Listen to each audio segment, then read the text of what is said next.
नमस्कार साथियों, मेरा नाम है अशोक पांडे और मेरे चैनल जीआईबी अशोक पे आपका स्वागत है। फ्रेंड्स, आज हम इंडियन इकोनॉमी में मॉड्यूल बी में चैप्टर नंबर 16 कर रहे हैं, जो कि है बिजनेस साइकिल्स के बारे में। पार्ट 1 है यहाँ पर हमारे सामने, ठीक है। और हम यहाँ देखेंगे इसमें एजेंडा हमारा क्या रहने वाला है कि बिजनेस साइकिल क्या होती है, करेक्टरिस्टिक्स क्या है बिजनेस साइकिल की, और 4 फेजेज होती है। There are 4 phases of the business cycle. हम इन 4 फेजेज के बारे में भी बात करेंगे, जो मतलब पूरा का पूरा चैप्टर इसी लेक्चर में निपट जाएगा। पार्ट 2 में हम इसके एमसीक्यू करेंगे, ओके। इसीलिए पार्ट 1 पार्ट 2 बनाया हुआ है। एमसीक्यू का डिस्कशन करेंगे हम पार्ट 2 में, ओके। तो थोड़ा देखो, डिटेल्ड लेक्चर है तो डिटेल में पढ़ेंगे, समय लगेगा, तो पेशेंस रखें, हमारे साथ बने रहें। इंट्रोडक्शन में द टर्म बिजनेस साइकिल, या उसी को ही इकोनॉमिक साइकिल भी कहा जाता है, refers to the economy wide fluctuation in production or economic activity over several months or year. तो जो टर्म है बिजनेस साइकिल, उसको इकोनॉमिक साइकिल के नाम से भी जाना जाता है। ध्यान रखेंगे इस बात को, बिजनेस साइकिल कहूँ इकोनॉमिक साइकिल कहूँ एक ही बात है। ये रेफर करता है इकोनॉमी वाइड, पूरे इकोनॉमी में जो फ्लक्चुएशन होता है, फ्लक्चुएशन मतलब ऊंच नीच, अप एंड डाउन होता है, किसमें? प्रोडक्शन में, यानी कि किसी चीज़ को प्रोड्यूस करने में, या इकोनॉमिक एक्टिविटीज़ में जो अप एंड डाउन होता है कई महीनों के अंदर में या कई वर्षों के अंदर में, उसी को ही बिजनेस साइकिल कहा जाता है। क्या बोल रहा है ये, मैं जनरल टर्म में आपको समझाता हूँ। ये बोलने का प्रयास कर रहे हैं कि जैसे जो हमारी लाइफ है उतार चढ़ाव से गुजरती है, उसी तरीके से बिजनेस भी एक उतार चढ़ाव से गुजरता है। कभी अच्छा है, कभी बुरा है, कभी दुख है, कभी सुख है, सेम उसी पैटर्न पर। तो क्या है कि मतलब पहले जैसे मान लो कोई बिजनेस आपने स्टार्ट किया, तो होता क्या है, पहले वो बिजनेस जो है शुरू होगा, आप उसमें मेहनत करोगे, अच्छा काम करोगे, धीरे धीरे आपका बिजनेस बढ़ना शुरू होता है। तो आता है क्या? बूम। बूम की स्थिति आती है। बूम मतलब कि हम तेज़ी से एक्सपैंड कर रहे हैं, आगे बढ़ने का प्रयास कर रहे हैं, हर तरफ खुशहाली है, इकोनॉमी अच्छी चल रही है, बूम की स्टेज है। लेकिन बूम भी एक हद तक जो है ऊपर जा कर के फिर रुक जाता है। मतलब कितना तरक्की करोगे, इंसान कितना बढ़ेगा, हर चीज़ की एक लिमिट है, एक लिमिट तक ही बढ़ पाओगे, उसके बाद में फिर लौटना पड़ना शुरू पड़ता है, ठीक है। तो हम जब यहाँ बूम की पीक स्टेज पर पहुँचते हैं, तो वहाँ से धीरे धीरे जो है हल्का स्लो डाउन आना शुरू हो जाता है, हल्का स्लो डाउन आना शुरू हो जाता है, जिसे रिसेशन कहते हैं। क्या बोलते हैं? रिसेशन। रिसेशन आपने 2008 वगैरह में सुना होगा, या अभी भी मौके पर हम लगभग रिसेशन की तरफ जा ही रहे हैं धीरे धीरे। रिसेशन कैसे पता चलता है? जब ये जॉब से निकालना शुरू कर दे, 10% गूगल कट कर रही है और 20% जो है अमेजॉन वगैरह अपने नौकर मतलब वर्कर्स को निकाल रहे हैं। इन दैट केस हम बोलते हैं कि हाँ भैया रिसेशन की एंट्री हो चुकी है, यानी कि अब इकोनॉमी एक्टिविटी उतनी अच्छी नहीं हो रही है, बिजनेस थोड़ा थोड़ा स्लो डाउन पड़ रहा है, हम उतना प्रॉफिट नहीं कमा पा रहे जितना हमने सोचा था। फिर रिसेशन से धीरे धीरे स्थिति जब और ज़्यादा खराब होने लगती है, तो हम चले जाते हैं डिप्रेशन में। कहाँ चले जाते हैं सर? डिप्रेशन की स्टेज आ जाती है। अब हम डिप्रेस हो गए हैं, मतलब एकदम से तंगी हालत है। मतलब यहाँ था बहुत अच्छा बिजनेस चल रहा था, यहाँ हालात थोड़े से खराब होने शुरू हुए, यहाँ बर्बादी आ गई है। बेसिकली बर्बादी आ गई है, कंपनियाँ बिक रही हैं, दिवालिया हो रही हैं, मार्केट एकदम सन्नाटा पड़ा हुआ है, कोई कुछ खरीद नहीं रहा है, सब कुछ एकदम शांत पड़ा हुआ है। डिप्रेशन स्टेज है। लेकिन डिप्रेशन में हम हमेशा नहीं पड़े रह सकते हैं, धीरे धीरे जो है यहाँ से फिर रिकवरी फेज शुरू हो जाती है। किस चीज़ की फेज स्टार्ट हो जाती है सर? रिकवरी की फेज शुरू हो जाती है, रिकवरी स्टेज हमारी आ जाती है, ओके। कौन सी? अब हम यहाँ पर रिकवर करना शुरू करते हैं, और रिकवरी यहाँ पर डिप्रेशन है, ये रिकवरी की फेज हो जाएगी, और उसके बाद में फिर से बूम की स्टेज आ जाती है, फिर से हमारा बूम होना शुरू हो जाता है। तो एक साइकिल जैसा चलता है, एक साइकिल है ना, एक ऐसा साइकिल चल रहा है। साइकिल क्या है? पहले बूम हुआ हमारा, ठीक है, फिर हम रिसेशन से गुजरे, फिर हम डिप्रेशन से गुजरे, और फिर उसके बाद में हमने रिकवरी शुरू करी, और अगेन हम बूम कर रहे हैं, फिर बूम से रिसेशन में, रिसेशन से डिप्रेशन में, डिप्रेशन से रिकवरी में। हम इसी साइकिल में, इसी चक्के के तहत घूमते रहते हैं, ठीक है। तो यही है सर हमारा बिजनेस साइकिल, ठीक है। आपकी ज़िंदगी भी कहीं ना कहीं इसी स्थिति से चलती रहती है। जैसे जब तक जॉब नहीं लगी थी, आप कहीं ना कहीं डिप्रेशन स्टेज में रहे होंगे, है ना। जब आप छोटे थे, बूम स्टेज है, बढ़िया, माँ बाप खिला पिला रहे हैं, अपने को कुछ करना नहीं है, पढ़ने गए नहीं, अच्छा है, तो बूम स्टेज चल रही है। फिर जब 12th वगैरह पास किया, अब आप रिसेशन में गए। क्यों रिसेशन में गए? क्योंकि अब आपके सर पे जिम्मेदारी है, आपके कंधों पर जिम्मेदारी, मुझे कुछ ना कुछ कर लेना है, कुछ ना कुछ बन जाना है, ठीक है। तो रिसेशन में आना शुरू हुआ। अब आपकी इज्जत घटनी शुरू हुई, जो आपके घर में वैल्यू थी वो घटनी शुरू हुई, आपको अपनी इज्जत का एहसास होने लगा, गड़बड़ होने लगी है, अब मुझे कुछ ना कुछ करना पड़ेगा क्योंकि वरना ये घर वाले मुझे खाने नहीं देंगे मुफ्त का, ठीक है। फिर आपने नौकरी की तैयारी करनी शुरू करी और पता चला कि अब नौकरी लग ही नहीं रही है, मैं लगा पड़ा हूँ, कुछ भी करने का प्रयास कर रहा हूँ, हर जगह लॉस एंजल्स हो रहा है, लॉस ही हो रहा है मुझे, तो मैं डिप्रेशन स्टेज में जाता हूँ। और फिर वहाँ से मैं मतलब कितने दिन डिप्रेशन में रहेंगे, कितने दिन कमरे में बंद रहेंगे, कितने दिन हम हारते रहेंगे, कभी तो जीतेंगे। फिर हम रिकवरी की तरफ जाते हैं और फिर पूरे उत्साह के साथ लगते हैं और फिर यहाँ पर रिकवरी करके अपनी नौकरी जब पाते हैं तो ज़िंदगी में फिर से बूम आने जाती है, फिर से बाहर आने लगती है, शादियाँ होने लगती हैं, जो भी हो ज़िंदगी आपकी आगे बढ़ती है।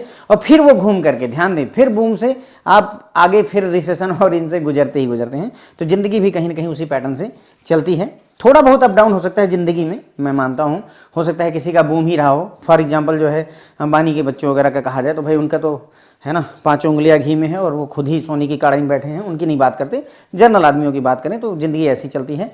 और बिजनेस साइकिल में लेकिन ऐसा नहीं है। बिजनेस साइकिल चाहे अंबानी का बिजनेस हो और चाहे जो है किसी का भी बिजनेस हो, वो इस फेज से गुजरेगा ही गुजरेगा, हर किसी को इससे गुजरना है, उनके लिए कोई जो है एक्सेप्शन नहीं है। तो जो रियल लाइफ वाला एग्जांपल दे वो केवल आपको समझाने के पर्पस से दिया हुआ है ताकि आपके दिमाग में चीज़ें बैठ जाएं। ओके, बिजनेस साइकिल, अब देखो समझ में आ रहा होगा कि बिजनेस साइकिल या इकोनॉमिक साइकिल का मतलब होता है इकोनॉमी वाइड फ्लक्चुएशन हो रहा है, पूरी इकोनॉमी में ही फ्लक्चुएशन हो रहा है, यानी पूरी इकोनॉमी या तो ग्रो कर रही है या डिप्रेशन में गई है या रिकवरी में चल रही है। पूरी इकोनॉमी किस में फ्लक्चुएशन कहाँ हो रहा है, हमारे प्रोडक्शन में, जितना हम प्रोड्यूस कर पा रहे हैं, या जो हमारी इकोनॉमिक एक्टिविटी है, जो जितना माल बन रहा है, बेचा जा रहा है, इंपोर्ट एक्सपोर्ट हो रहा है, उन सब में सेवरल मंथ के अंदर में और ईयर के अंदर में। ऐसा नहीं एक दिन का नहीं है ये रिजल्ट, ये कई महीनों का, कई वर्षों का परिणाम होता है। जैसे रिसेशन में अगर 2008 में गए तो निकलते निकलते 2012 आ गया रिसेशन, इतना इफेक्टिव रहा। ओके, तो business cycle simply means that the whole course of business activity passes through the phases of prosperity and depression। तो इनका कहने मतलब है कि बिजनेस साइकिल का मतलब होता है पूरी की पूरी जो बिजनेस एक्टिविटी है, पूरी जो इकोनॉमी है हमारी, वो डिफरेंट फेजेस से होकर गुजरती है। और उन फेजेस को अगर हम बांटना चाहें तो हम बोल सकते हैं कि फेजेज ऑफ प्रॉस्पेरिटी है, समृद्धि, और डिप्रेशन, दो हैं। ठीक है, प्रॉस्पेरिटी जहाँ सब कुछ अच्छा हो रहा है और डिप्रेशन जहाँ सब कुछ खराब हो रहा है। ओके, तो प्रॉस्पेरिटी वाली स्टेज में हमारा आ जाएगा ये बूम और रिसेशन, और डिप्रेशन वाले में आ जाएगा हमारा डिप्रेशन और रिकवरी। ठीक है, business cycle is not regular. ठीक है, business cycle is not a regular, predictable or repetitive phenomena like the swing of the pendulum of a clock. बोल रहे हैं कि जो बिजनेस साइकिल है वो रेगुलर नहीं है। जैसे पेंडुलम क्या है, ये पेंडुलम मतलब जैसे एक नहीं, हम यहाँ पर धागे में एक जो है लट्टू बांध लें या कुछ बांध लें और इसको अगर ऐसे हम मूव कराएंगे तो भाई ये फिक्स है कि ये इधर जाएगा, फिर इधर से इधर आएगा, फिर इधर जाएगा, है ना, और फिर इधर से इधर आएगा, ये फिक्स है। लेकिन बिजनेस साइकिल ऐसा फिक्स नहीं है, ये रेगुलर नहीं है, प्रेडिक्टेबल नहीं। आप प्रेडिक्ट नहीं कर सकते। प्रेडिक्ट क्यों नहीं कर सकते सर? देखो हमको नहीं पता है भाई कब जो है रिसेशन आ जाएगा, है ना। हम तो यही मानकर चलते हैं ना कि सब कुछ अच्छा होगा। शेयर मार्केट की बात करें तो हमें तो यही लगता है ना कि शेयर मार्केट हमेशा अच्छी चलेगी। लेकिन देखिए मौके पर अभी सेंसेक्स 23,000 पे आ चुका है, कभी 27,000 हुआ करता था। तो क्या किसी ने अंदाजा लगाया था कि जो है 27,000 से 23,000 हमारा जो है NSE BSE हो जाएगा, जो हमारा सेंसेक्स है? नहीं अंदाजा लगा सकते। तो हम प्रिडिक्ट नहीं कर सकते। ये रेगुलर नहीं होता, ये रेपिटेटिव फिनोमेना नहीं होता, ये रेपिटेटिव भी नहीं होता है। ठीक है, ये ना कहिए कि मतलब जैसे मैंने कहा ना कि ये इसी क्रम में चलता रहता है। ठीक है, लेकिन एग्जैक्टली इसी क्रम में हमेशा चलता रहेगा नहीं कह सकते। ठीक है, तो it is not predictable, it is not regular, it is not repetitive. इसीलिए इसको बोल्ड में कर रखा है कि थोड़ा ध्यान देंगे, है ना। Its timing is random and to a large degree unpredictable. जो मतलब हमारी बिजनेस साइकिल का जो क्रम है वो रैंडम है, टाइमिंग इसकी रैंडम है कि कभी भी जो है मतलब हम रिसेशन, डिप्रेशन, रिकवरी फेज में कब चले जाएंगे उसकी टाइमिंग फिक्स नहीं होती। इट इज़ रैंडम और अनप्रेडिक्टेबल होती है, हम प्रेडिक्ट भी नहीं कर सकते हैं। लार्ज डिग्री तक ये अनप्रेडिक्टेबल होता है। टाइमिंग जो है रैंडम होती है और अनप्रेडिक्टेबल होती है। ओके, हम प्रेडिक्ट नहीं कर सकते। The business cycle influences business decision. जो बिजनेस साइकिल है वो बिजनेस डिसीजन को प्रभावित करती है, करेगी ही। देखो अगर अभी आगे हम चारों फेजेस के बारे में पढ़ेंगे तो वहाँ मैं आपको बताऊंगा कि जब बूम फेज है, सब अच्छा हो रहा है, तो उस समय खूब खरीदारी की जाती है। जैसे वेजूज का एग्जांपल ले लीजिए। जब वेजूज बहुत अच्छा कोविड के टाइम पर जो है कमाने लगा तो उन्होंने बहुत सारी कंपनियों को एक्वायर किया। तो लेकिन अब उनकी हालत ख़राब है तो वो अब दूसरा एक्वायर नहीं कर सकते, अपने आप को सस्टेन करने की कोशिश कर रहे हैं। तो बिजनेस साइकिल जो है, उनका बिजनेस साइकिल इस समय डिप्रेशन से गुजर रहा है कि बूम से गुजर रहा है, उसके हिसाब से फैसले बदलते हैं। Cycle affect not only the economy in general but each individual business firm. जो बिजनेस साइकिल होती है वो सिर्फ इकोनॉमी को ही नहीं प्रभावित करती कि पूरे देश की इकोनॉमी प्रभावित है, बल्कि हर बिजनेस फर्म को, हर बिजनेस कंपनी को प्रभावित करेगी, करेगी ही करेगी। अगर रिसेशन चल रहा है, हर तरफ जो है मायूसी छाई हुई है, तो हम अच्छा बिजनेस कहाँ से कर सकते हैं। जैसे अगर शेयर मार्केट टूटा हुआ है तो ऐसे में एक आधे शेयर को छोड़ दीजिए तो बाकी 99% शेयर जो है धड़ाम से औंधे मुंह गिरे ही होंगे। ऐसा उम्मीद ना करिए कि सब जो है मतलब पूरी शेयर मार्केट क्रैश है और रिलायंस का शेयर जो है भैया एकदम प्रगति पर है। That is not going to happen, क्योंकि ऐसा पॉसिबल ही नहीं। भाई इकोनॉमी को तो प्रभावित करेगी, साथ साथ उस इंडस्ट्री को भी, उस बिजनेस को भी वो प्रभावित करता है बिजनेस साइकिल। ठीक है, तो ये बात हो गई सर, मैंने इंट्रोडक्शन में अच्छा समझाया आपको, उम्मीद है। तो बिजनेस साइकिल या उसी को इकोनॉमिक साइकिल कहते हैं। प्रोडक्शन में या इकोनॉमिक एक्टिविटी में जो फ्लक्चुएशन हो रहा है कई महीनों या कई वर्षों में, उसी को रिप्रेजेंट करता है। ठीक है, बिजनेस साइकिल का मतलब होता है कि जो हमारे बिजनेस एक्टिविटी है वो प्रॉस्पेरिटी और डिप्रेशन की फेजेस से होकर के गुजरती है। पहले प्रॉस्पेरिटी, फिर डिप्रेशन, फिर प्रॉस्पेरिटी, फिर डिप्रेशन, ऐसे ये चलता रहता है। बिजनेस साइकिल जो है रेगुलर नहीं है, प्रिडिक्टेबल नहीं है और रिपीटेटिव नहीं है। ना तो रिपीट होगा, ना रेगुलर है कि हमेशा ऐसा ही होगा, और ना ही प्रिडिक्ट किया सकता है, अनुमान लगाया जा सकता है इसके बारे में। ठीक है, उसके बाद में इसकी टाइमिंग रैंडम होती है, अचानक ही कुछ ना कुछ हो जाता है। बारिश अचानक से हो गई, बर्फबारी अचानक से हो गई, उस तरीके की सिचुएशन है, और ये अनप्रिडिक्टेबल होता है। ठीक है, बिजनेस साइकिल जो होता है वो बिजनेस डिसीजन को प्रभावित करता है। अगर हम अच्छे फेज में होंगे तो अच्छे निर्णय ले पाएंगे, खराब फेज में होंगे तो हम भी हाथ जो है बटोर करके मतलब मोड़ करके बैठे होंगे, खर्चा नहीं करेंगे। साइकिल जो है केवल इकोनॉमी को ही नहीं प्रभावित करती, बल्कि जो है बिजनेस फर्म को भी प्रभावित करती है। ठीक, अब यहाँ पर बात करेंगे कि बिजनेस जो साइकिल है उसकी कैरेक्टरिस्टिक्स क्या है। तो ये है, बिजनेस साइकिल सिंक्रोनिक होती है। दूसरा, बिजनेस साइकिल एक वेव लाइक मूवमेंट दिखाती है। और तीसरा, cyclic fluctuation recurring in nature होते हैं। कोई इंडेफिनिट डिप्रेशन या इटर्नल बूम पीरियड नहीं होता, और up and down movement symmetrical नहीं होते हैं। ठीक है, ये 5 इसके जो है कैरेक्टरिस्टिक्स हैं। डिटेल में चर्चा कर लेते हैं पांचों के बारे में। तो पहला है sir, business cycle is synchronic. Synchronic मतलब कि एक का प्रभाव दूसरे के ऊपर दिखेगा। फॉर एग्जाम्पल, अगर आपके घर में आपके फादर दुखी हैं तो फैमिली के अदर मेंबर पर भी उनका प्रभाव आता ही आता है, ऑब्वियसली आएगा। आपकी मदर की तबीयत खराब है, अगर फॉर एग्जाम्पल वो हॉस्पिटलाइज हो जाती हैं तो कोई खुश नहीं रहता है। सिंक्रोनिक इफेक्ट है। ठीक है, तो बिजनेस साइकिल बिल्कुल सिंक्रोनिक है कि एक के प्रभाव से सभी प्रभावित होते हैं।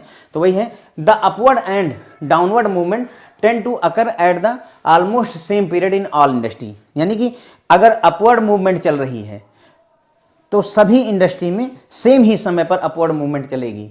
2008 में अगर रिसेशन आया है तो सारी इंडस्ट्री रिसेशन से प्रभावित हैं।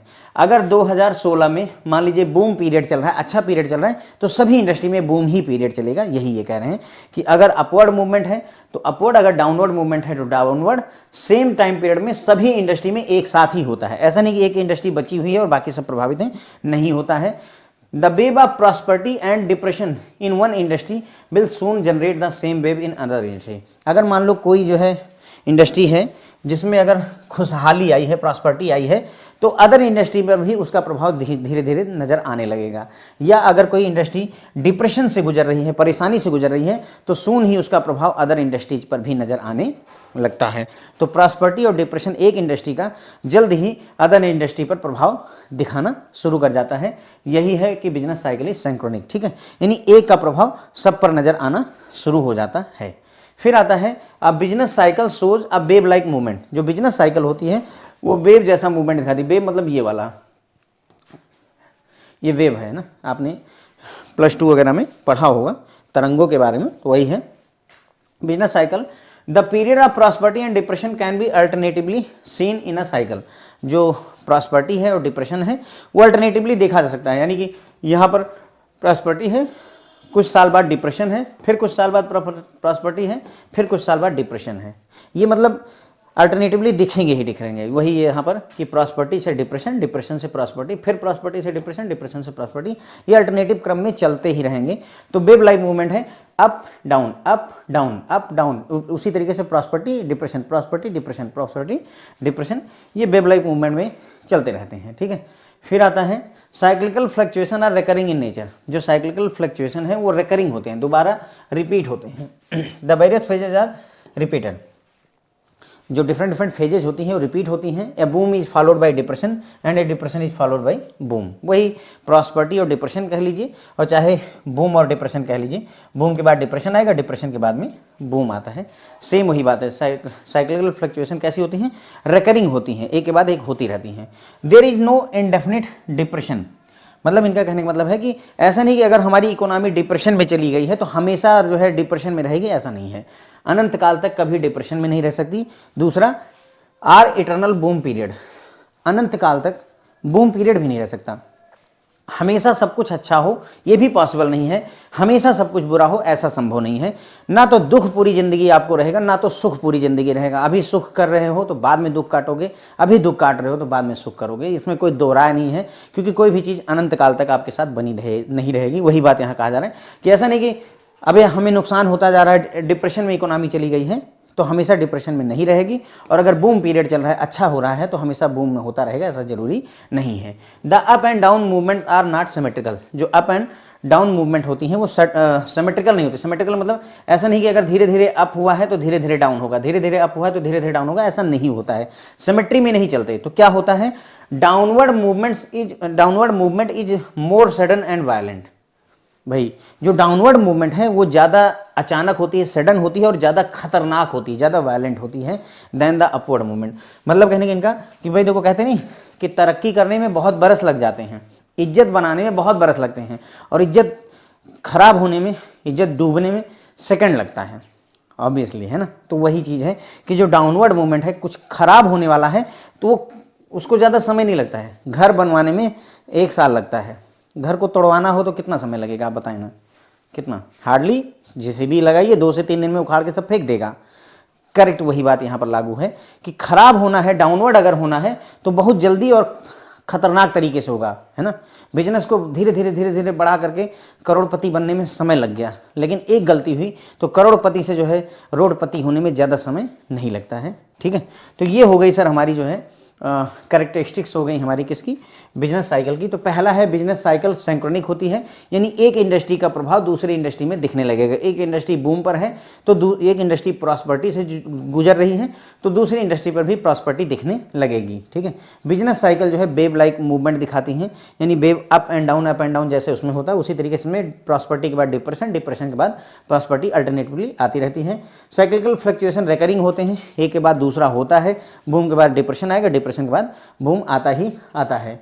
हमेशा डिप्रेशन रहे और हमेशा बूम रहे पॉसिबल नहीं है, दोनों खत्म होंगे। अगर, है ना, बोलते हैं ना कि मतलब हमेशा तरक्की करते रहो ऐसा जरूरी नहीं है, और हमेशा जो है गर्त में गिरते रहो ये भी जरूरी नहीं है, दोनों हटेगा ही हटेगा। अप और डाउन मूवमेंट जो होते हैं वो सिमेट्रिकल नहीं होते, एक जैसे नहीं होते। अप यानी कि पेड़ को बड़ा होने में समय लगता है और काट करके फेंक देने में समय नहीं लगता है। वही बात यहाँ पर है कि जो डाउनवर्ड मूवमेंट है वो ज़्यादा जल्दी, ज़्यादा तेज और ज़्यादा खतरनाक होती है, ज़्यादा परेशानी भरी होती है, और जो अप मूवमेंट है वो धीरे धीरे होती है और आसान होती है, ईजी गोइंग होती है एक तरीके से। ठीक है, अब आगे बात करेंगे कि फेजेज ऑफ जो है, फेजेज ऑफ बिजनेस साइकिल कौन कौन सी हैं।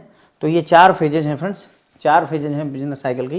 पहला बूम है, दूसरा रिसेशन है, तीसरा डिप्रेशन है और चौथा रिकवरी है। ये आपको याद भी रखने होंगे, एग्जाम में आपसे क्वेश्चन यहाँ पर पूछा जाएगा। और इसको एक मूवी आई थी बॉर्डर, है ना, बॉर्डर एक मूवी आई थी, तो उसी से ये ओ हटा दें और ई हटा दें तो BRDR हो जाएगा हमारा, बी फॉर बूम हो जाएगा सर। ठीक है, आर फॉर रिसेशन की रिकवरी। तो ध्यान रखिएगा रिकवरी सबसे आखिरी में होती है, जब सब खराब हो गया तो रिकवरी करना शुरू करेंगे। तो ये वाला जो आर है ये रिकवरी को रिप्रेजेंट करता है, ये रिकवरी, और ये वाला किसको? रिसेशन को रिप्रेजेंट करता है, और ये डिप्रेशन को रिप्रेजेंट करता है। ठीक है, तो BRDR में BRDR देखिए लिखा है, बी फॉर बूम हो गया, आर फॉर रिसेशन हो गया, दिस आर फॉर रिकवरी हो गई, और डी फॉर डिप्रेशन हो गया। ठीक है, तो BRDR याद रखिएगा, एग्जाम में काम आ जाएगा, आपको मार्क्स दिलवा करके जाएगा। ठीक है, तो 4 फेजेज हो गई। हमें वैसे इन चारों फेजेज के बारे में पढ़ना है। ठीक है, चारों फेजेज के बारे में हम यहाँ पर पढ़ेंगे। अब इसी को इन्होंने देखो दिखाया हुआ है, यहाँ ये टाइमलाइन दिखाई हुई है, समय बीत रहा, और यहाँ पर जो हमारी GDP है उसकी ग्रोथ दिखा रहे हैं। तो पहले हमारी GDP बूम कर रही है, बूम करते करते एकदम पीक पे पहुंची, अब इससे आगे नहीं बढ़ सकती, तो रिसेशन फेज में चली गई। रिसेशन फेज भी ज़्यादा दिन तक नहीं रहा, तो ये आ गई कहाँ पर? डिप्रेशन फेज में आ जाती है, यानी कि जैसे यहाँ पीक पे पहुंची है वैसे एकदम गर्त में पहुंची हुई है, ठीक है, जैसे एकदम ऊंचाई पर पहुंची है वैसे ही नीचे गिरने की हद तक गिर चुकी है, फिर रिकवरी शुरू हो जाती है और रिकवरी के बाद में फिर से वही अगेन जो है बूम फेज शुरू हो जाएगी, पीक और यहाँ पर डिप्रेशन, सारा ऐसे ही ये चलता रहता है। तो ध्यान रखेंगे हम, तो इसी क्रम में आती हैं, ध्यान रखेंगे क्रम क्या है, पहले बूम है, फिर रिसेशन है, फिर डिप्रेशन है और फिर रिकवरी है, ठीक है, BRDR, boom, recession, depression, recovery. Recovery सबसे लास्ट में होती है, हम हॉस्पिटलाइज हो गए, अब क्या होगा, रिकवरी होगी, कब, सबसे लास्ट में। पहले अपनी तरफ से सारा एफर्ट कर लिया, अब डॉक्टर जब डॉक्टर साहब लगे तब जाके रिकवरी शुरू हुई, तो सबसे लास्ट में क्या होता है, रिकवरी। इसलिए बता रहा हूँ ताकि एग्जाम में आप कंफ्यूज ना हो जाए कि ये वाला आर रिकवरी तो नहीं रिप्रेजेंट करता, नहीं, सबसे आखिरी में क्या होता है सर, रिकवरी होती है, ठीक है। अब चारों फेजेस के बारे में हमें डिटेल में चर्चा करनी है, ठीक है, चारों फेजेस के बारे में हम यहाँ पर फ्रेंड जो है डिटेल में चर्चा करेंगे। तो पहली फेज है बूम, जिसे हम प्रॉस्पर्टी फेज भी कह सकते हैं, ठीक है, ध्यान रखेंगे बूम को प्रॉस्पर्टी भी कहा जाता है, ओके, अगर ये नाम यूज हो जाए तो कोई दिक्कत नहीं है। इसको हम ऐसे जर्नली पढ़ेंगे, कोई बहुत ज़्यादा काम की बात नहीं होगी, लेकिन हाँ ये है कि बिजनेस साइकिल को अगर आप समझना चाहते हो तो ये चारों फेजेज के बारे में थोड़ा डिटेल में चर्चा कर लेंगे तो अच्छा रहेगा, ओके। तो बूम क्या होता है, during the boom phase production capacity is fully utilised and also products fetch an above normal price which give higher profit. तो बूम फेज जब आती है तो क्या होता है कि जितना हम प्रोडक्ट बना सकते हैं, प्रोडक्शन कैपेसिटी फुल्ली यूटिलाइज, अगर एक साल में हम 1 लाख कार बना सकते हैं तो हम 1 लाख कार बना रहे हैं, ठीक है, और साथ ही साथ में जो हम प्रोडक्ट बेच रहे हैं उसको नॉर्मल प्राइस से ऊपर बेच रहे हैं। अगर कार 6 लाख की बिक सकती है तो हम उसे 7 लाख की बेच रहे हैं, क्योंकि बूम फेज चल रही है, जनता के पास पैसे हैं, वो खरीद रहे हैं, जिससे ज़्यादा प्रॉफिट भी मिलता है, विच गिव हायर प्रॉफिट, इससे उसे प्रॉफिट भी ज़्यादा मिलता है।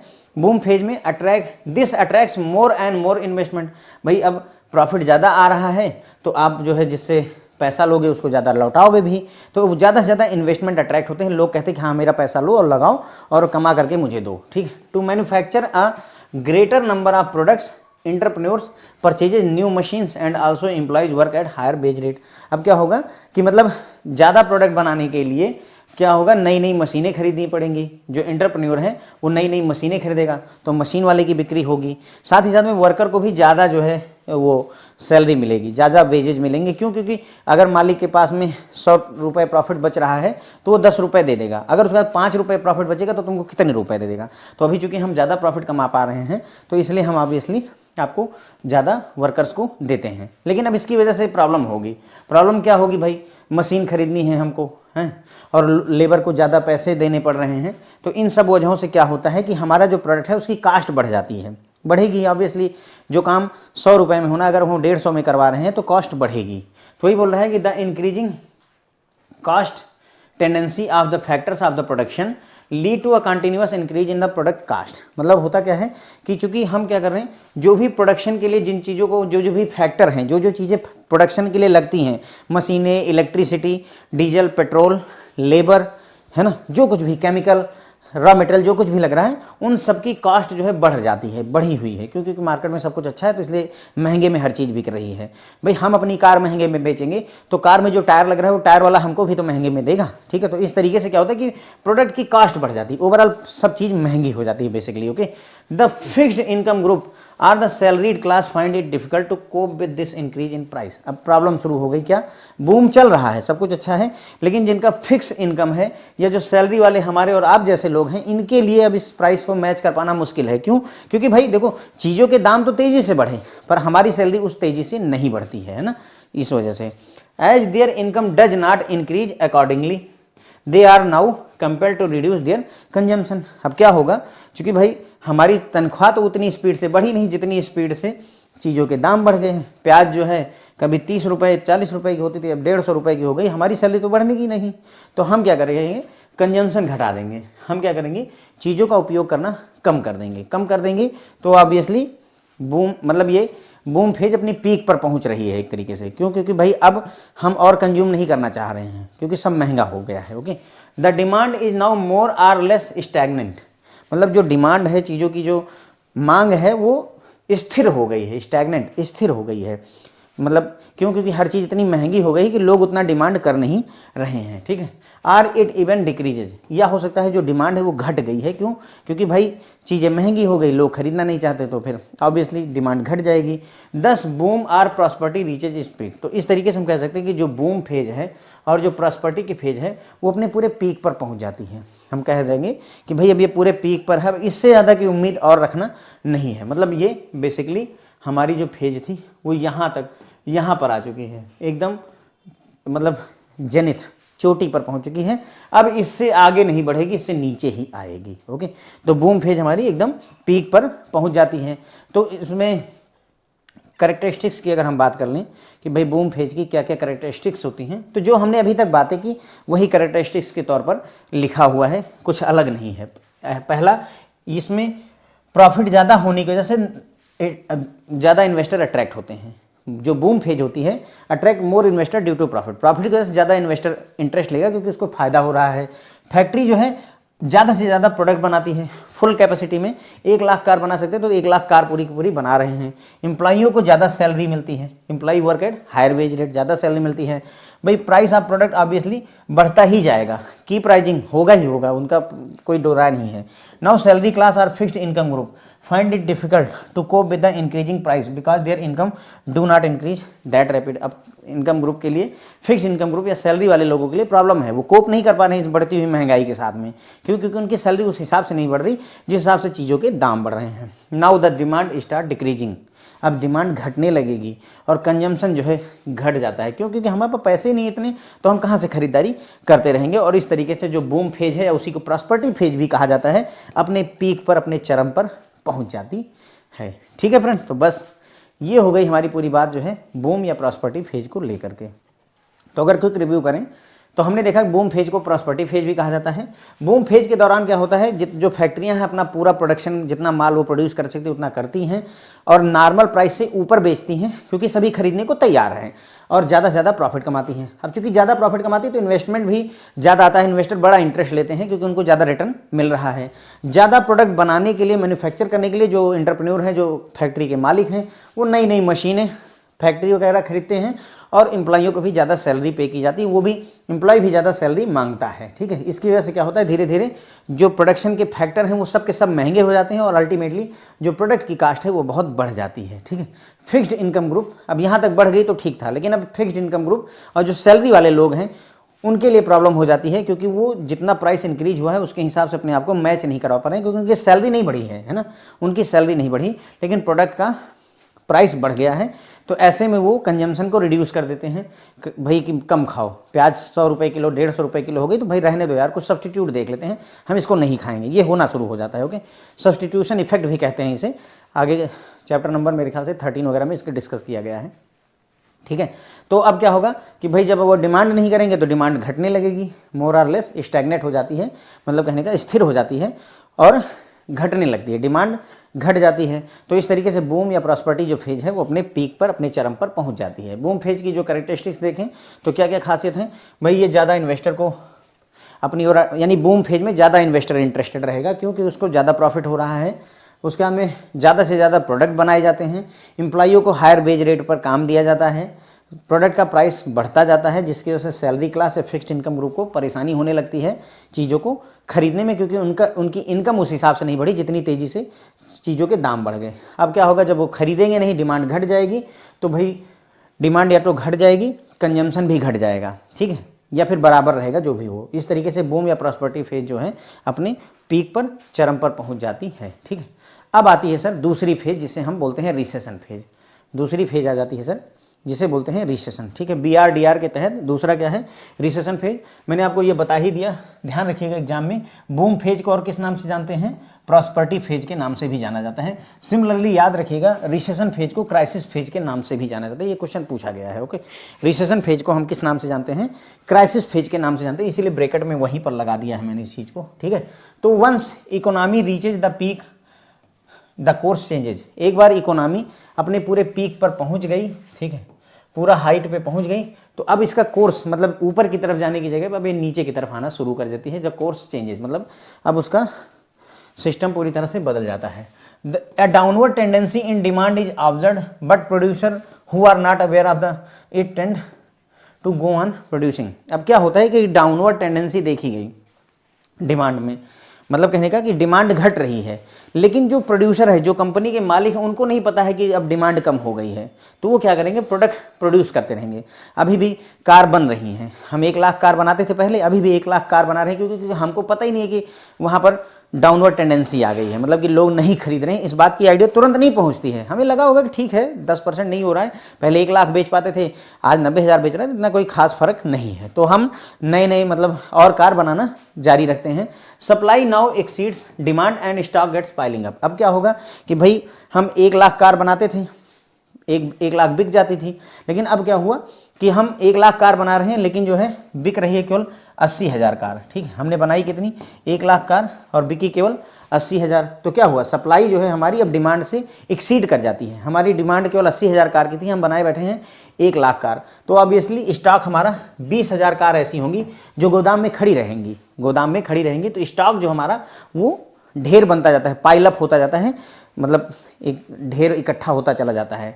Now producer reduce the production and stop any future plan of further investment और एक्सपेंशन। अब जब ये स्टॉक हमारा पता चला 20,000 कार बिकी ही नहीं हमारी साल भर में, तो हमें पता चला अरे ये तो गड़बड़ हो गई, तो तुरंत ही क्या करते हैं, प्रोड्यूसर जो है प्रोडक्शन रिड्यूस करते हैं, घटाते हैं कि यार ऐसा है कि 80,000 ही डिमांड है, तो 80,000 ही बनाओ, 1 लाख मत बनाओ, और साथ ही साथ में कोई फ्यूचर का प्लान अब मत बनाना, अब नई फैक्ट्री हम नहीं खोलेंगे, नया इन्वेस्टमेंट या नया एक्सपेंशन नहीं करेंगे। क्यों, क्योंकि भाई डिमांड है नहीं, तो हम क्यों नया इन्वेस्टमेंट करें, फायदा तो कमा नहीं पाएंगे, तो रुको अभी। ठीक है, they are compelled to give up future investment plan, तो उनको मजबूरी में भविष्य के जो इन्वेस्टमेंट प्लान है उनको गिव अप करना पड़ता है, छोड़ देना पड़ता है कि भाई नहीं करेंगे हम आगे काम ना। The order for new equipment or raw material are cancelled, चूँकि डिमांड है नहीं, 1 लाख कार के लिए जितना हम रॉ मटेरियल और मशीनरी वगैरह मंगाते थे, अब उतना 80,000 के लिए नहीं चाहिए उतना, तो हम क्या करेंगे, अपने डिमांड कैंसिल कर देंगे भाई कि हमें नहीं चाहिए। पहले हमें 1 लाख टायर चाहिए थे, अब हमें 80,000 टायर चाहिए, तो अब इसलिए हमने 1 लाख टायर का ऑर्डर डाल रखा है, तो उसको कैंसिल करके 80,000 करना पड़ेगा।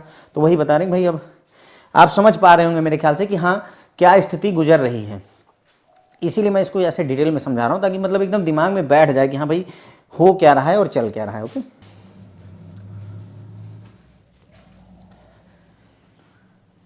ठीक है, तो यहाँ तक हमने देख लिया था।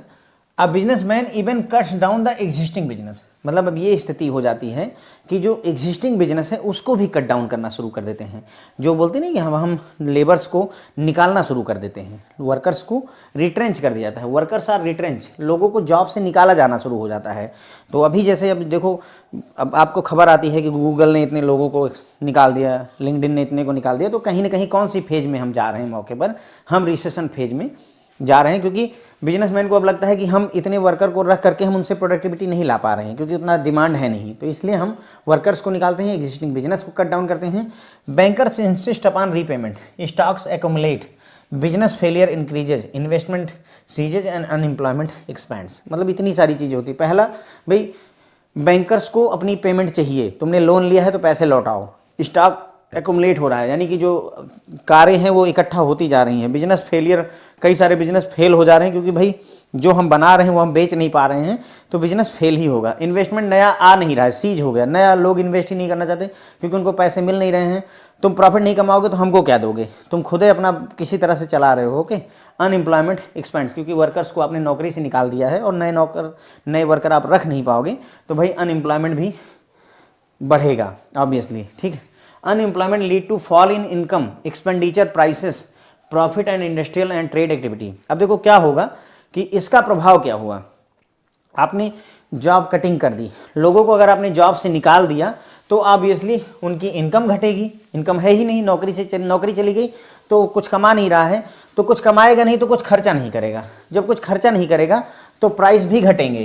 कैसे घटेंगे, सोचो, जैसे सोचो एक कार रोलैक्स की घड़ी होती है, ठीक है, रोलैक्स की घड़ी मान लो 2 करोड़ की है फॉर एग्जांपल। ठीक है, अब केवल एक ही पीस बना हुआ है पूरी दुनिया में, ठीक है, एक ही पीस बना जो है ये, अगर 1 मिनट रुकिएगा, अब चूंकि ये घड़ी एक ही पीस है तो क्या होगा कि भाई महंगी 2 करोड़ की घड़ी उन्होंने दाम लगाया, लेकिन बोला कि दुनिया में इकलौती है, तो क्या होगा भाई, अब इकलौती यूनिक घड़ी है तो सबको चाहिए, धीरू भाई अंबानी के बच्चों को भी चाहिए, टाटाज में भी मान लेते हैं, उनको भी चाहिए, उधर जेफ बेजोस के चाहिए, बिल गेट्स की बिटिया को चाहिए, सबको चाहिए भैया जो है, कोई कमी छोड़ नहीं रहा है। तो क्या हुआ कि एक घड़ी है, एक अनार 100 बीमार वाली स्थिति बनी, सब ने इसको जो है डिमांड करी कि मुझे चाहिए। यानी कि डिमांड कितने लोगों ने करी? 100 लोगों ने। और है कितने पीस? एक पीस।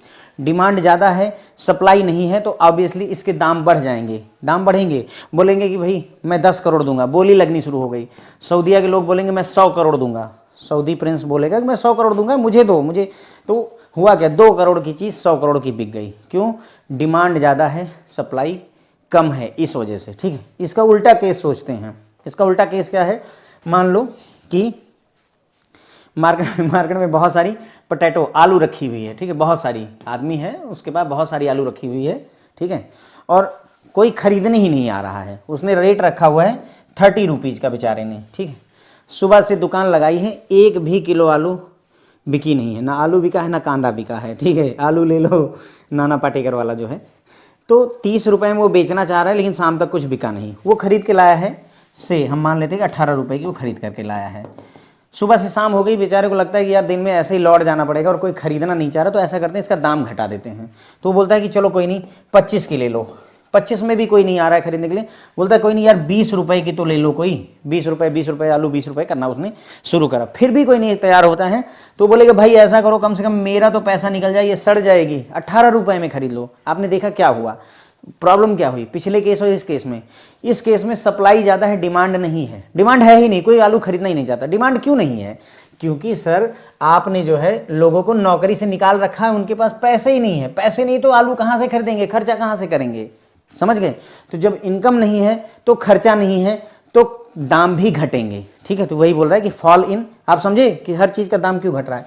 तो इनकम घटी, खर्चा घटा, चीज़ों के दाम घटे, प्रॉफिट घटे, इंडस्ट्रियल और ट्रेड एक्टिविटी घटी, सब कम हो जाएगा, सब घटता चला जाएगा। ठीक है, समझ गए? अनएम्प्लॉयमेंट का इतना बड़ा असर पड़ा।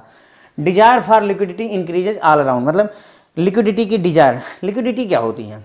लिक्विडिटी का मतलब होता है, लिक्विड मतलब होता है द्रव्य, पानी। पानी को लिक्विड कहते हैं। तो लिक्विडिटी अगर बैंकिंग सेक्टर के सेंस में देखा जाए, ऐसी चीज़ जो कैश या नियर कैश हो। क्या मतलब है? मतलब जैसे तुम्हारे पास कैश है तो कोई चीज़ खरीद सकते हो, या फिर कोई ऐसी चीज़ हो, सोना जैसे, सोना ले गए तुरंत ही सोनार को दिए, वो 30,000 50,000 जितना भी होगा आपको दे देगा जितने का सोना है। ठीक है, लेकिन घर नियर, ये लिक्विड नहीं है। क्यों? क्योंकि अगर मैं घर बेचना चाहूँ, मेरा 45 लाख का घर है, क्या तुरंत बिक जाएगा? आज बिक जाएगा? नहीं बिकेगा, तो इसे लिक्विड नहीं बोलते हैं। बात समझे? ऐसी चीज़ जिसको तुरंत कैश में कन्वर्ट करवा सको, ईजिली, तुरंत ना करवा पाओ तो ईजिली करवा सको, उसे लिक्विड बोलते हैं।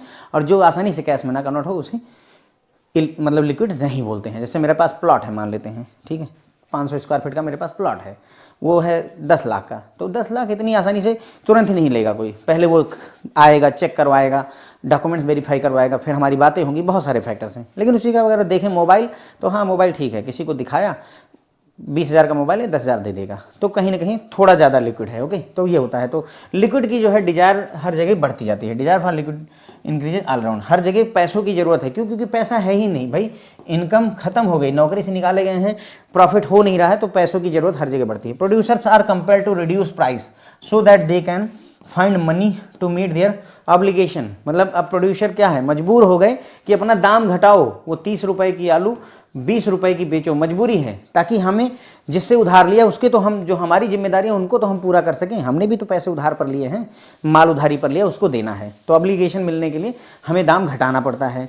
Consumer who expect a still further decline in the price postpone their consumption. अब कस्टमर और आगे बढ़ गया उसने और चालाकी करी, उसको लग रहा है कि ये सुबह आया था तो 30 रुपये का आलू बेच रहा है, दोपहर में 20 की बेच रहा है, तो हो सकता है शाम तक ये जो है 18 रुपये या 15 रुपये में बेच दे, तो मैं अभी और रुका रहता हूँ।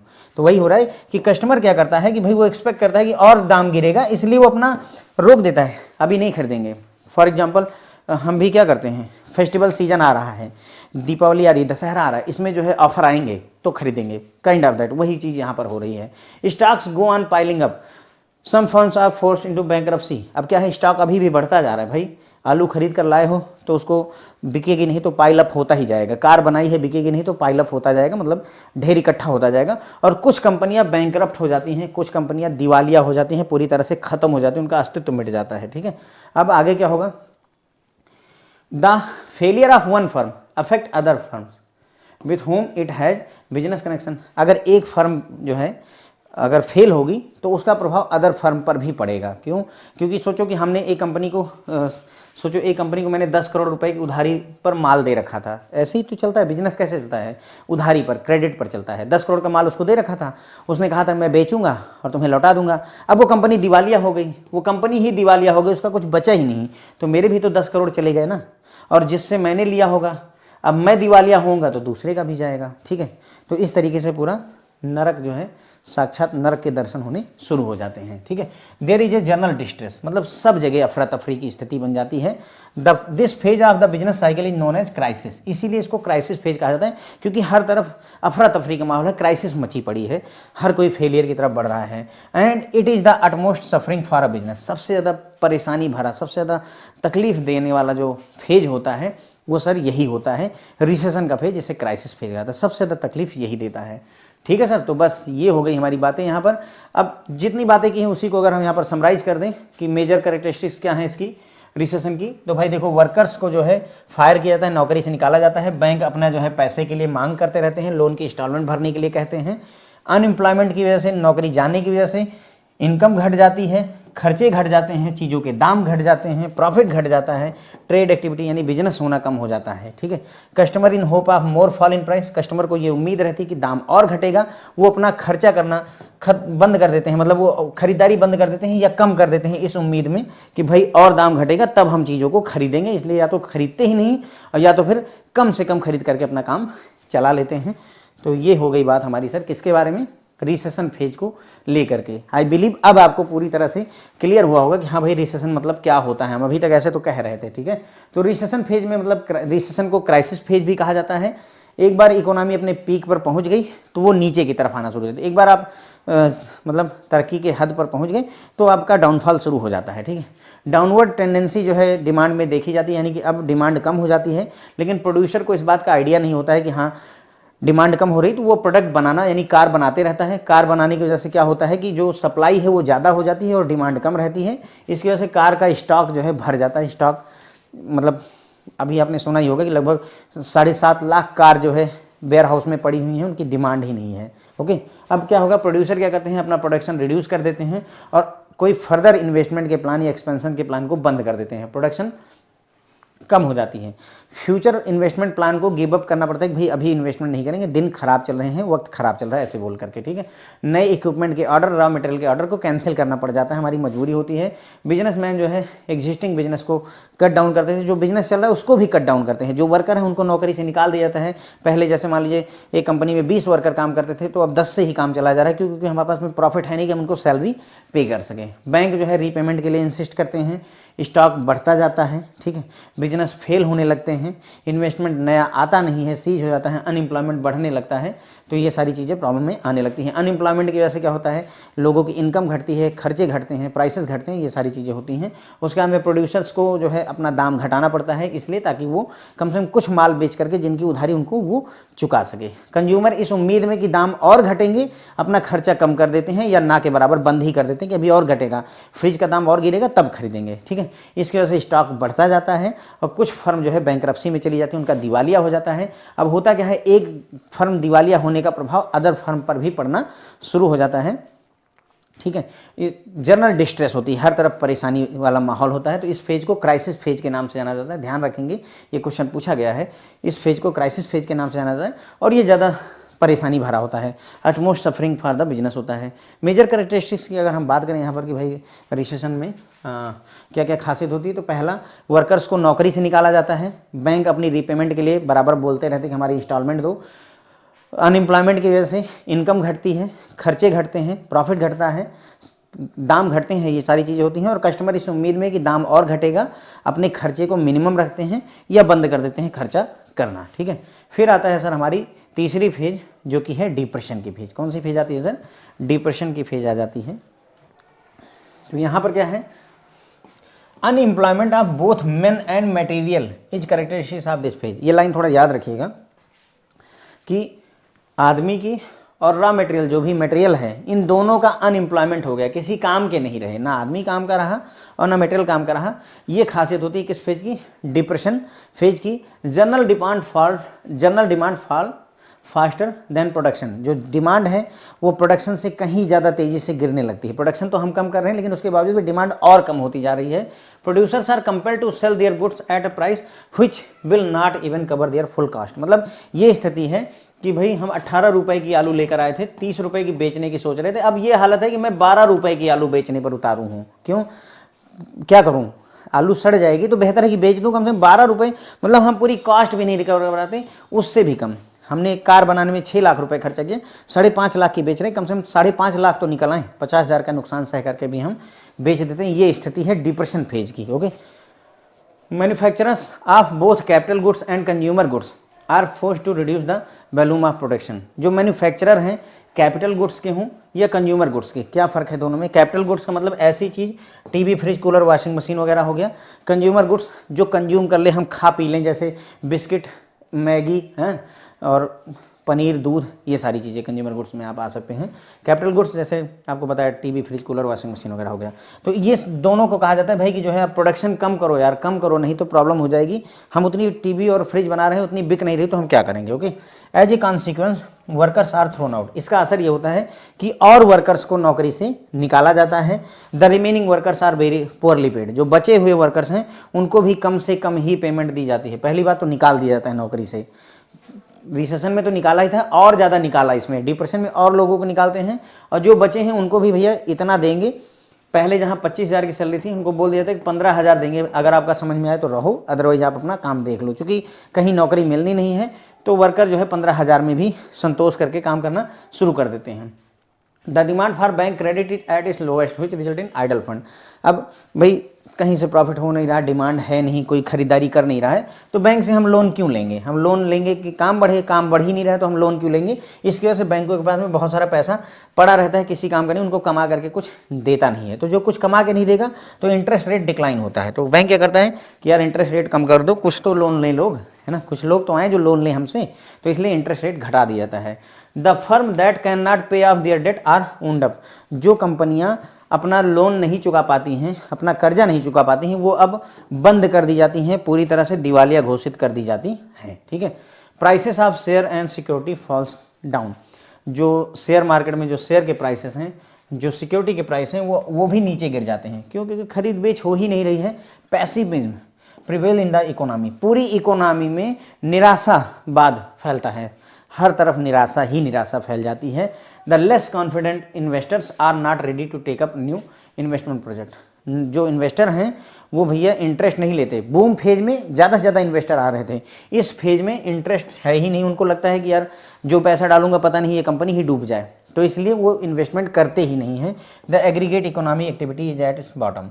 मतलब अगर देखा जाए पूरी इकोनॉमी एक्टिविटी अगर देखा जाए तो भाई वो एकदम गर्त में है, पूरी तरह से बॉटम में पहुंच चुकी है, कुछ कमी और कसर बची नहीं है। अब अगर इनमें कैरेक्टरिस्टिक्स की बात करें हम यहाँ पर डिप्रेशन की, तो an extremely low aggregate demand in the economy causes activity to slow down. मतलब एक्सट्रीमली लो डिमांड है इकोनॉमी में, जिसकी वजह से जो भी इकोनॉमिक एक्टिविटी हैं वो एकदम धीमी पड़ जाती हैं।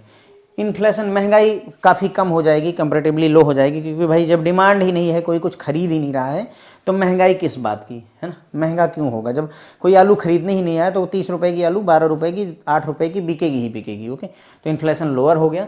Employment avenue begin to close forcing the unemployment rate to rise rapidly.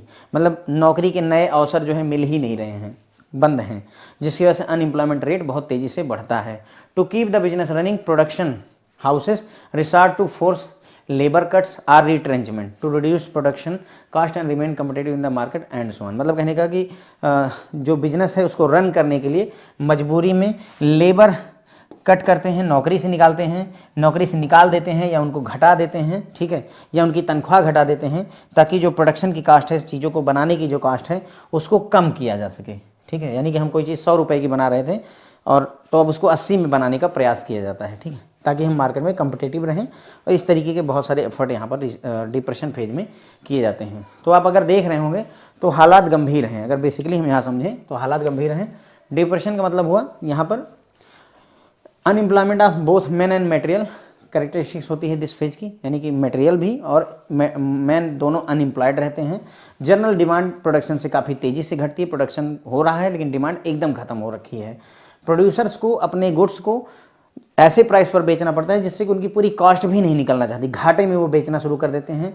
Capital goods और कंज्यूमर गुड्स जो है मैन्युफैक्चरिंग कम कर दी जाती है, वर्कर्स को नौकरी से निकाल दिया जाता है, रिमेनिंग वर्कर को बहुत कम पेमेंट दी जाती है, बैंक लोन की ज़रूरत महसूस नहीं होती, बैंक से लोन कोई लेना नहीं चाहता है, जिस वजह से बैंकों के पास बहुत सारा पैसा बचा रहता है। इंटरेस्ट रेट इसकी वजह से बैंक घटा देते हैं कि भाई हमारा जो पैसा कहीं ना कहीं काम आ जाए, ठीक है। जो कंपनियां अपना लोन नहीं चुका पाती हैं उनको पूरी तरह से बंद कर दिया जाता है, शट डाउन कर दिया जाता है। शेयर मार्केट में भी मंदी का माहौल रहता है, पूरी की पूरी इकोनॉमी में निराशावाद, पैसिमिज्म फैला होता है, ऑप्टिमिज्म नहीं पैसिमिज्म फैला हुआ होता है। इन्वेस्टर भी जो है नए प्रोजेक्ट लेने को तैयार नहीं होते, उनको डर लगता है कि कहीं मेरा पैसा ना डूब जाए। और इस तरीके देखें तो इकोनॉमी एक्टिविटी अपने बॉटम पर है, एकदम मिनिमम पर है, ठीक है। तो अगर इसके फीचर देखें या करेक्टरिस्टिक्स देखें तो एकदम लोएस्ट डिमांड होने की वजह से इकोनॉमिक एक्टिविटी भी बहुत कम हो जाती है, इन्फ्लेशन बहुत कम होती है, लोअर होती है, एम्प्लॉयमेंट एवेन्यू जो है बंद होने शुरू हो जाते हैं, यानी कि नौकरियों के अवसर बंद हो जाते हैं, जिसकी वजह से अनएम्प्लॉयमेंट रेट बढ़ता है। बिजनेस अपने आप को रन करने के लिए वर्कर्स को निकालते हैं, उनकी सैलरी कट करते हैं, ठीक है, ताकि प्रोडक्शन कास्ट को घटा सकें, ठीक है। फिर आती है सर लास्ट फेज जो कि है हमारी रिकवरी फेज। तो सर ये लास्ट फेज है रिकवरी फेज, इसको डिस्कस कर लेते हैं।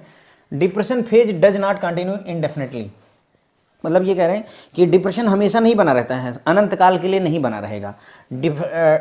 Depression contain in itself the germs of recovery, जो रिकवरी के जो जर्म हैं वो डिप्रेशन फेज में ही पाए जाते हैं अपने आप ही। देखिए कैसे, the idle workers now come forward to work at low wages. होता क्या है, नौकरी किसी के पास है नहीं, पैसे के अगर जो है खाने के वांदे लगे हैं, परेशानी बढ़ी हुई है, तो उस केस में वर्कर कहता है भाई कि मैं घर में पड़े पड़े क्या करूंगा, मुझे जहां तुम 500 रुपए देते थे तुम ऐसा करो मुझे 100 रुपए भी दे दो तो भी मैं काम करूंगा ऑब्वियसली। तो लो वेजेस पर वो काम करने के लिए रेडी होते हैं। पहले वो 500 से नीचे आ नहीं रहते, अब वो 100 रुपए के लिए आते हैं। क्यों? क्योंकि भाई खाऊंगा कैसे, है ना। तो हुआ क्या, जो मतलब परेशानी देखो क्या हुआ, डिप्रेशन है, हर तरफ सन्नाटा है, उसी में से ही बात शुरू हो गई कि भाई मैं लेटे लेटे घर पे पड़े पड़े क्या करूंगा, बेहतर है कि मैं जो है कुछ काम करूं और कम पैसा दे दो। तो लो वेज पे काम करना शुरू कर देते हैं। As the prices are their lowest the consumers who postpone their consumption expenditure consumption expecting a still further fall price now start consuming. मतलब ये कह रहे हैं कि चूंकि प्राइस धीरे धीरे घट करके एकदम लोवेस्ट पे पहुंच चुका है, तो जिन लोगों ने पहले सोचा था ना कि दाम और घटेगा इसलिए अपने खर्चे नहीं किए थे, वो अब खर्चा करना शुरू कर देंगे। अब लगभग दाम गिर चुके हैं, इससे ज़्यादा कुछ गिरेगा नहीं, तो वो खर्चा करना शुरू कर देते हैं। थोड़ी थोड़ी एक्टिविटी शुरू हुई ना, वर्कर्स ने काम करना शुरू किया सस्ते में, लोगों ने थोड़ा थोड़ा खरीदारी करनी शुरू करी। The banks which accumulated cash reserve now come forward to give loan at easier terms and lower rates. अब बैंकों के पास भी बहुत सारा पैसा पड़ा हुआ है, तो वो भी आगे बढ़ते हैं कि कोई नहीं यार तुम ले जाओ हमारे पास से, ज़्यादा शर्तें हमारी कठिन नहीं हैं, आसान सी शर्तों पर देंगे और इंटरेस्ट रेट भी तुमको बहुत कम लगाएंगे। बैंक भी आगे बढ़ाया। As the demand increases, demand क्यों इंक्रीज हुई? क्योंकि जिन लोगों ने अपने प्लान बंद रखे थे कि अब नहीं खरीदेंगे, उन्होंने खरीदना शुरू कर दिया कि अब दाम बहुत सस्ता हो गया है ना। जमीन पहले जहाँ 4000 रुपये स्क्वायर फीट थी वहाँ 1200 रुपये स्क्वायर फीट है, तो अब चलो खरीदते हैं। तो डिमांड बढ़ती है। The stocks of goods become insufficient. अब क्या होगा, कार खरीदना बंद हो गया था, अब कार खरीदनी शुरू करी तो जो हमारे पास स्टॉक था वो कम पड़ने लगा। क्यों? क्योंकि अब लोग खरीदने के लिए आगे आ रहे हैं, तो स्टॉक कम पड़ना शुरू हो गया। अब अगर स्टॉक कम करना शुरू करेगा तो हमें प्रोडक्शन बढ़ानी पड़ेगी, करेक्ट है ना, वही हो रहा है। The economic activity now start picking up, अब इकोनॉमिक एक्टिविटी होनी शुरू हो गई। इन्वेस्टमेंट पिकअप, अब लोग इन्वेस्टमेंट करना शुरू करते हैं। Employment and output slowly and steadily begin to rise, employment यानी नौकरी के अवसर बढ़ने शुरू हुए। जो हमारा आउटपुट है, प्रोडक्शन है, वो भी धीरे धीरे बढ़ना शुरू हो जाता है। Increased income leads to increase in demand, जब इनकम बढ़ती है तो उसकी वजह से डिमांड बढ़ती है। लोगों को नौकरियां मिली, नौकरी मिली तो उनके पास पैसे हुए, पैसे हुए तो उन्होंने डिमांड करी कि हमें और चाहिए। Resulting in rise in price, फिर से प्राइस में थोड़ा बहुत बढ़ोतरी हुई, प्रॉफिट भी बढ़ा, इन्वेस्टमेंट आने शुरू हुए, एम्प्लॉयमेंट यानी नौकरियां मिली, इनकम बढ़ी, ये सारी चीज़ें होनी शुरू हो गई। देखिए धीरे धीरे करके सिस्टम अपने आप को सुधारने की स्थिति में आने लगा है। The wave of recovery once initiated soon begin to feed upon itself, मतलब एक बार रिकवरी की जो शुरुआत हो गई तो वो खुद को ही जो है आगे बढ़ाना शुरू कर देती है। जैसे कोई व्यक्ति बीमार हो जाता है तो कि मतलब बहुत ज़्यादा बीमार हुआ तो साल 2 साल 3 साल 4 साल कब तक भगवान उसको जो है नॉर्मल ऐसे बेड पर रखेंगे। धीरे धीरे रिकवरी खुद को ही आगे बढ़ाना शुरू करती है और आप देखते हैं कि वो व्यक्ति चलने लगता है अगर सब कुछ ठीक रहता है। तो ठीक उसी तरीके से यहाँ पर भी होना शुरू हुआ है। स्टॉक मार्केट बिकम अलाइव दस हैस्टेनिंग द रिवाइवल, मतलब स्टॉक मार्केट भी जो है जिंदा हो जाती है। जहाँ पर कोई एक्टिविटी नहीं हुई तो वहाँ पर भी खरीद बेच होनी शुरू हुई तो वहाँ पर भी रिवाइवल शुरू हो जाता है। Optimism develop among the entrepreneurs, जो बिजनेसमैन हैं उनके बीच में आशावादी सोच आती है, आशा उम्मीद की किरणें आती हैं कि हाँ अब सब कुछ ठीक हो रहा है। Bank loans and demand for credit start rising, bank loan की डिमांड और क्रेडिट की डिमांड यानी कि वही लोन की डिमांड बढ़नी शुरू हो जाती है। The depression phase then give way to recovery, इस तरीके से जो डिप्रेशन की फेज है वो रिकवरी को जो है रास्ता दिखाती है कि हाँ भाई अब मतलब रिकवरी होनी चाहिए। अब इसमें अगर हम बात करें इनकी कैरेक्टरिस्टिक्स की तो वही जितना कुछ हमने डिस्कस किया वही सारी होंगी। An increase in aggregate demand which must be accompanied by an increase in the level of production, मतलब क्या हुआ कि डिमांड बढ़ी तो डिमांड कैसे पूरी होगी, प्रोडक्शन बढ़ाना पड़ेगा। ठीक है, the production process expand and new investment become appealing, मतलब प्रोडक्शन की प्रोसेस बढ़ती है, ज़्यादा चीज़ें प्रोड्यूस करते हैं, नए नए इन्वेस्टमेंट भी अब आने शुरू हो जाते हैं, डिमांड बढ़ती है, महंगाई बढ़ती है साथ साथ में, बारोइंग चीपर फॉर इन्वेस्टर, तो इन्वेस्टर्स के लिए अब जो है लोन लेना सस्ता हो जाता है क्योंकि बैंकों ने कहा है कि सस्ते में हमसे ले जाओ। डिमांड बढ़ी है, चीज़ों के दाम बढ़े हैं, महंगाई बढ़ी है, लेकिन सस्ते में जो है लोन मिल रहा है। As production rises new employment avenues are created, जैसे प्रोडक्शन बढ़ेगा नए नए अवसर मिलेंगे नौकरियों के, अनएम्प्लॉयमेंट रेट अब घटना शुरू हो जाता है। Thus the depression phase give way to recovery, इस तरीके से जो डिप्रेशन फेज है वो रिकवरी को रास्ता दिखा देती है। ठीक है फ्रेंड, तो बस अपना फंडा यहीं पर ख़त्म हो जाता है। मैं बस एक मिनट के अंदर इसको ब्रीफ कर देता हूँ रिकवरी फेज को। ठीक है, तो डिप्रेशन फेज जो है हमेशा नहीं रहती है। डिप्रेशन जो है अपने आप में रिकवरी के जर्म्स इसके अंदर पाए जाते हैं, रिकवरी के जो है बीज इसी के अंदर डिप्रेशन के अंदर ही पाए जाते हैं। जैसे जो आइडल पड़े हुए वर्कर्स होते हैं वो आगे आते हैं और सस्ते में काम करना शुरू करते हैं। ठीक है, जिन कस्टमरों ने और ज़्यादा दाम घटने पर खर्चा करने की उम्मीद लगा रखी थी वो लोग आगे बढ़ करके खरीदारी करना शुरू करते हैं। खरीदारी करना शुरू करेंगे तो क्या होगा कि डिमांड बढ़ेगी। बैंकों के पास जो ढेर सारा कैश है तो वो बैंक बोलता है कि हमसे लोन ले करके जाओ आसान शर्तों पर और सस्ते दामों पर, मतलब रेट ऑफ इंटरेस्ट कम लगाएंगे आपसे।